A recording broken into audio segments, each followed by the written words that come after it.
بعض صحابہ کا یہ قول ہے، عبداللہ بن مسعود سے بھی اور بھی دوسرے صحابہ سے نقل کیا گیا ہے کہ انسان کو کن عالمن، یا تو انسان کو عالم بننا چاہیے، او متعلمن، یا انسان کو علم سیکھنے والا بننا چاہیے، او مستمعن، یا علمی مجلسوں کے اندر آ کر علم سننا چاہیے، علم سیکھنا چاہیے، انسان کو سن کر قبول کرنے والا، سن کر یاد کرنے والا، سن کر عمل کرنے والا بننا چاہیے، او محبن، یا ان سے محبت کرنے والا ہونا چاہیے، ان سے محبت کرے، ان کے لیے دعا کرے، ان کا احترام کرے، ان کی مجلسوں میں بیٹھ کر دین سیکھے، اور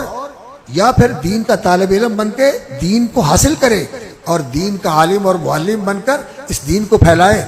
ان شعبوں کے اندر اور ان کیٹیگریز اور ان زمروں کے اندر شامل ہونے کی ہمیں کوشش کرنی چاہیے، اور اگر ان زمروں میں سے اور ان جماعتوں میں سے اور ان طبقات میں سے کسی طبقے میں انسان نہیں آتا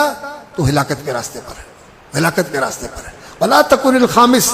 پانچواں گروہ نہ پڑھنا، ففتھ کالمسٹ نہ پڑھنا،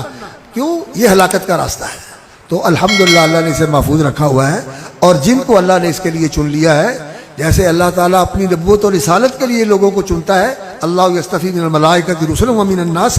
اسی طرح اللہ تعالیٰ اس علم کے ورثے کے لیے بھی لوگوں کو چنتا ہے۔ ثم اورثنا الکتاب الذین اصطفینا من عبادنا، جو ہمارے چنیدہ اور برگزیدہ بندے ہوتے ہیں انہیں ہم کتاب کا علم عطا کرتے ہیں۔ تو یہ لوگ اللہ کے چنے ہوئے لوگ ہیں، ان سے محبت کرنا اور ان کا اکرام کرنا، ان کی خدمت کرنا، ان کی کفالت کرنا، یہ ہماری ذمہ داری ہے امت مسلمہ کی، تاکہ یہ علم امت کے اندر موجود رہے۔